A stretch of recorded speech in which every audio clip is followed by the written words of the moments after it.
क्या नाम है अभी आपका? अंशु कुमार।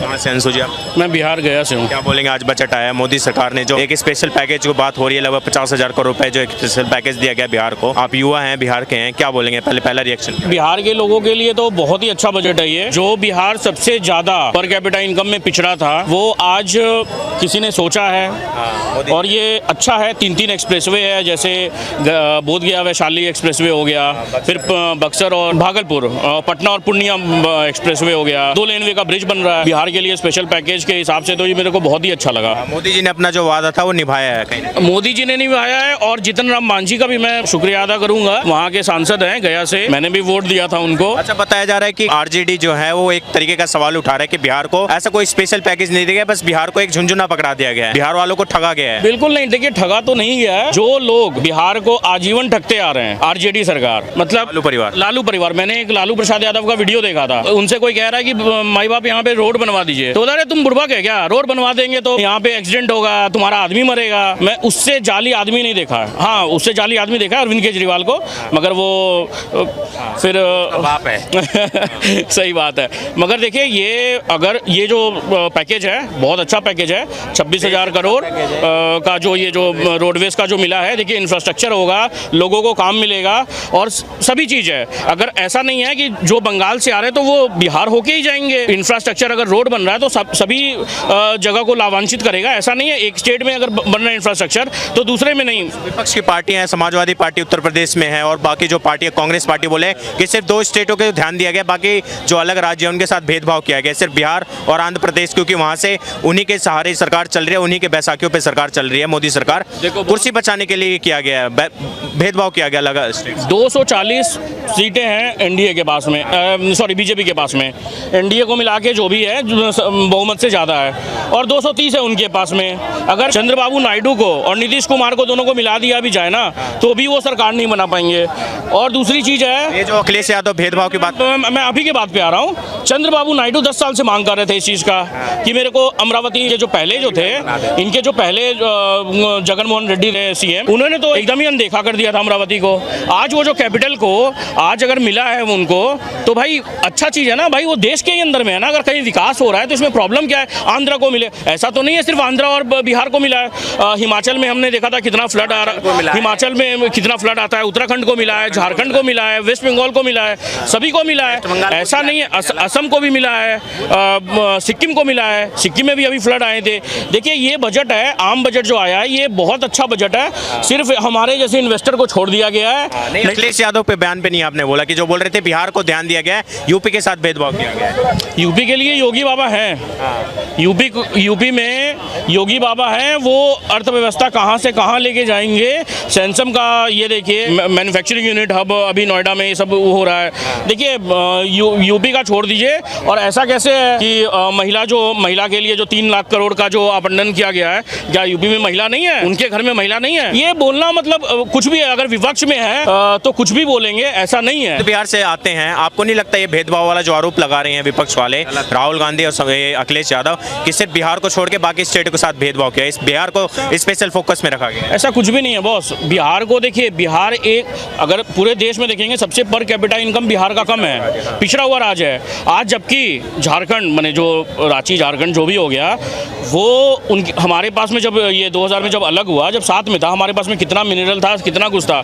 अगर हम चाहते, जब लालू की सरकार थी और सब जो सरकार थी, तो हम नंबर 1 पे आ सकते थे। मगर आप कह रहे कहीं ना कहीं पिछले सरकारों में अन्याय हुआ है, बिहार के साथ भेदभाव हुआ बहुत ज्यादा, सिर्फ भ्रष्टाचार पे भ्रष्टाचार हुआ है वहाँ पे। मतलब जब उनकी बेटी का शादी था, बेटी का लालू यादव की बेटी का, तो क्या बोलते हैं सर्विस सेंटर से, सॉरी शोरूम से गाड़ियाँ लेकर उठा के ले गए बिना कुछ दिए हुए। लालू यादव के राज्य में, लालू यादव की फैमिली की जितने वीआईपीज आएंगे ये सबको देना है। ये जो बोल रहे हैं झुंझुना पकड़ा गया है बिहार को, जानते हैं, आपको मैं एक बात बताता हूँ, ये जो बेरोजगारी का जो ढोंग करते हैं ना, मैं बिहार से हूँ, मेरे को पता है क्या है वहाँ पे क्या होता था। रोजगार देते थे किसको? जो फॉर्म भरा है ना, अगर समझ लीजिए कुछ नाम है, अगर समझ लीजिए राहुल यादव नाम है, अगर यादव है तो नौकरी दो, और अगर समझ राहुल कुमार लिख दिया ना गलती से तो बोलता था बाप का नाम देख, बाप का नाम क्या है, बाप के नाम में यादव है या नहीं है। ऐसा तो माहौल था बिहार में। गुंडागर्दी, मतलब जंगल राज, सुप्रीम कोर्ट ने बोला भाई, किसी पार्टी ने नहीं बोला ये चीज जंगल राज, कोर्ट ने बोला था जंगल राज है बिहार बिहार में। अरे वहाँ पे आपको रंगदारी टैक्स देना पड़ता था बिहार में। अरे इतना ज्यादा वहाँ पे धांधली है सब जगह बिहार में। अभी भी बिहार में कहीं ना कहीं एक भी एक्सप्रेसवे नहीं था बिहार के अंदर। आज एक ही बार में 3-3 एक्सप्रेसवे बिहार को मिल जाना, जो कहीं ना कहीं उत्तर प्रदेश में एक्सप्रेसवे लगभग सभी राज्यों में कहीं ना कहीं एक बड़ा एक्सप्रेसवे है। बिहार एक बड़ा राज्य जहाँ एक भी एक्सप्रेसवे नहीं था। मोदी सरकार ने जो सौगात दी है 3 एक्सप्रेसवे का, बिहार का भविष्य उज्जवल भविष्य होने वाला है। बिल्कुल होने वाला है। इसमें देखिए आप अगर वहाँ के लोगों का जो जिसका सीमेंट फैक्ट्री है, सीमेंट जो बेच रहे हैं उनको रोजगार मिलेगा, उनको पैसे मिलेगा इससे।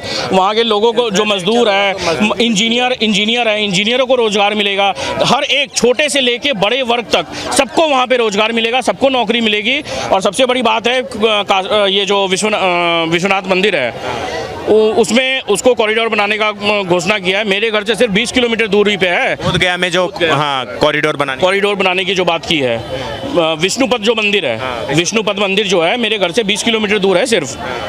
मैं इस बार तो आपका चैनल बहुत बड़ा चैनल है, युवाओं को अवसर मिलेगा वहाँ। बिल्कुल मिलेगा। से जो पलायन होता था उस पर भी असर पड़ेगा। बिल्कुल पड़ेगा भाई। जब आज हमारे रोजगार भी वहीं पे हैं, इंडस्ट्री देखिए क्यों नहीं लगते थे, क्योंकि माफिया की वजह से रंगदारी मांगने आ जाते थे।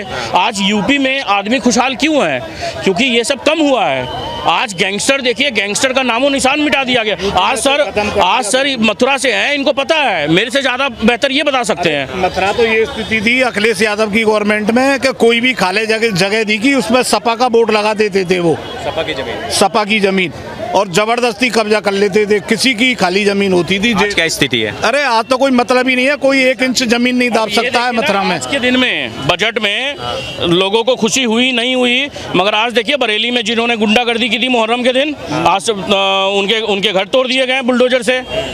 योगी है तो भाई सब कुछ मुमकिन है। बिहार को भी योगी जैसा सीएम की जरूरत है। मैं तो बोलता हूँ इनसे मैं उधार मांगूंगा और सीएम हमें योगी को ही दे दो 3 साल 4 साल के लिए, बहुत बढ़िया होगा बिहार के भविष्य के लिए।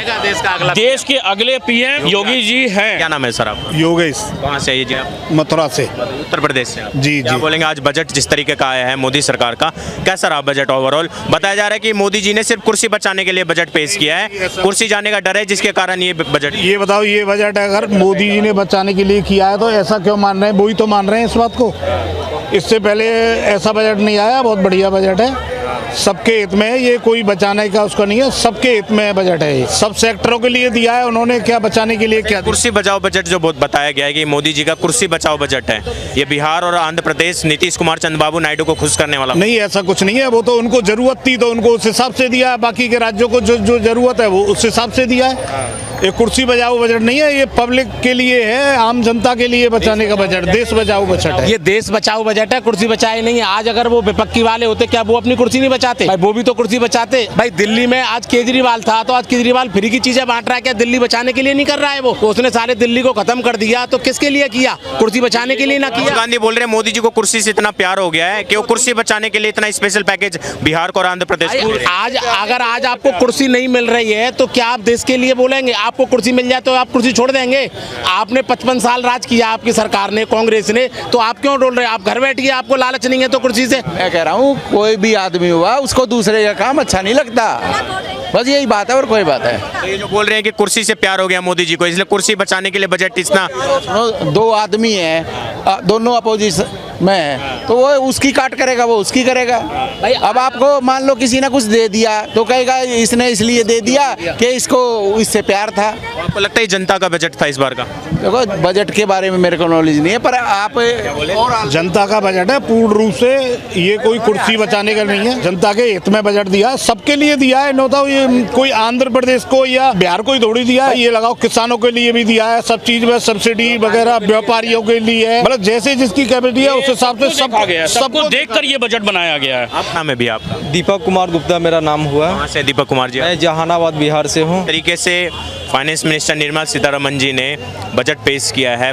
मोदी सरकार, तीसरी बार मोदी सरकार का पहला बजट था ये। बिहार को जो ये 46-50 हज़ार करोड़ रुपए, लगभग 46,000-50 हज़ार करोड़ रुपए का जो ये बजट में एक स्पेशल एलोकेशन किया गया, स्पेशल पैकेज दिया गया है, सबसे पहले क्या बोलेंगे बिहार के वालों का क्या रिएक्शन? बिहार के लोग एकदम बिल्कुल गदगद हैं और बिहार में आम से लेकर के किसान मजदूर सभी लोग हैं से बिल्कुल गदगद है। बोला जा रहा है कि चुनावी जो दबाव था कहीं ना कहीं नीतीश कुमार का जो दबाव था वो काम कर गया, कुर्सी बचाने के लिए बजट पेश किया। ऐसा नहीं है, नीतीश कुमार जी के दबाव नहीं है, पूरा बिहार के हम लोग प्रचंड रूप से एनडीए सरकार को हम लोग बहुमत दिया और भाजपा को भी वहाँ से बहुमत दिया, ठीक ना। इसके लिए तो बिहार का तो बनता है, ठीक ना। और बिहार का हमेशा देश के प्रति योगदान रहा है, ठीक ना। तो बिहार खास करके हमारे मगध में इतना अच्छा जो है हमारे विष्णुपद मंदिर के कॉरिडोर के लिए दिया गया है, इस चीज़ के लिए हम लोग बहुत एकदम सौभान्वित है। और वहाँ के हम लोग इधर जो है से एक आपका गया से विष्णुपद मंदिर से लेकर के जो है एक्सप्रेसवे का भी वो किया गया है, उस चीज़ के लिए भी हम लोग बिल्कुल गदगद हैं। बिहार को क्या पूरे देश के आम मानस जो है से बिल्कुल इस बजट से गदगद हैं, इसमें किंतु परंतु की कोई बात नहीं है जी। आप बिहार के मोदी सरकार को क्या मैसेज देना चाहेंगे? जो 3 एक्सप्रेसवे की बात हो रही है बिहार के अंदर और बहुत सारे जो अलग अलग प्रोजेक्ट्स की बात हो रही है। हम लोग तो प्रधानमंत्री मोदी जी को यही कहेंगे कि हमारे बिहार के और देश के युवाओं के प्रति थोड़ा सा ध्यान दें। और लगता है कि इस बजट में ध्यान स्पेशल पैकेज दिया गया है बिहार को। इस बिहार को भी ध्यान दिया गया और हर एक देश के हर एक राज्य को भी ध्यान दिया गया है। ऐसा नहीं कि ध्यान नहीं दिया, सबको ध्यान दिया गया है। क्या नाम है सर आपका? मेरा नाम रविचंद्र वंशी है। कहाँ से आप? जहानाबाद। बिहार से ही? बिहार से आप? हाँ, मैं बोलेंगे जो स्पेशल पैकेज बिहार को लगभग 50,000 करोड़ रुपए का 3 एक्सप्रेसवे मोदी सरकार ने जो इस बार थोड़ा सा लगता है कहीं ना कहीं जो विशेष राज्य का जो मांग था बिहार का, उस पर कहीं ना कहीं एक पैकेज दिया गया। मेन एक्सप्रेसवे से बिहार का चौमुखी विकास होने वाला है, क्योंकि वहाँ उत्तर बिहार और दक्षिण बिहार है, तो वैशाली और बोधगया को एक्सप्रेसवे से जोड़ा गया है। तो उससे उत्तर बिहार और दक्षिण बिहार दोनों जुड़ने से वहाँ के उस रोड से कनेक्टेड जो भी रोड है वहाँ का तेज़ी से विकास होगा और वहाँ की जनता तेज़ी से अपना विकास करेंगे, रोजगार करेंगे। तो ये भी एक रोजगार है। बिहार के भविष्य के लिए आप कितना जरूरी मानते हैं जो आज इस तरीके का बजट में प्रावधान हुआ? बिहार के भविष्य के लिए ये बहुत ज़रूरी था और ये विशेष पैकेज के माध्यम से बजट दिया गया है। लेकिन ऐसे भी केंद्र सरकार बिहार पर विशेष नज़र रखे हुए है और छोटे छोटे फंड के रूप में वहाँ देते रहता है, जिससे युवाओं को, किसानों को, महिलाओं को सबको फायदा होने वाला है। अच्छा, इस पे बोला जा रहा है कि बिहार के लोगों को आपके जो आरजेडी के हैं बहुत सारे नेता हैं, आपके मनोज झा हैं और भी राबड़ी देवी हैं, उन्होंने बोल दिया कि एक झुंझुना पकड़ा दिया बिहार को। कुछ ऐसा स्पेशल नहीं हुआ, एक सिर्फ बजट के नाम पे झुंझुना पकड़ा दिया गया। जो बोलते थे नीतीश कुमार सरकार गिरा देंगे, वो सरकार को बचाने के चक्कर में एक झुंझुना पकड़ाया गया बिहार के लोगों को। बिहार के सभी लोग जानते हैं कि क्या है, उन लोग नहीं है, ठीक ना। भ्रष्टाचार से तो लिप्त हैं, पूरे परिवार के ऊपर जांच चल रही है, ठीक ना। उन लोग क्या बोल सकते हैं? उन लोग तो यही बोलेंगे ना कि हम लोग का झुंझुना तो पकड़ा रखा है पूरा बिहार के युवाओं के, ठीक ना। कि बरगला करके कहीं ना कहीं कुछ मुंगेरी लाल के हसीन सपना दिखा करके और वो अपना अथी कर रहे हैं, ठीक ना। तो इससे तो हम लोग कुछ नहीं विशेष कह सकते। बोलेंगे आज बजट आया, कैसा लगा? बढ़िया बजट है, देश के हित में बजट है, हर व्यापारी के हित का बजट है और आगे भी इसी तरीके से रहेगा तो व्यापारी को सुविधाएं मिलेंगी तो देश आगे ही बढ़ेगा इन बजट से। भाई जब अब तक कांग्रेस बांटती थी, अगर इन्होंने बांटा है तो कोई गलत थोड़ी नहीं किया है। भाई सब व्यापारी इंतजार कर रहे हैं, उनके इंतजार के हिसाब से उनको अच्छा मिला है बजट।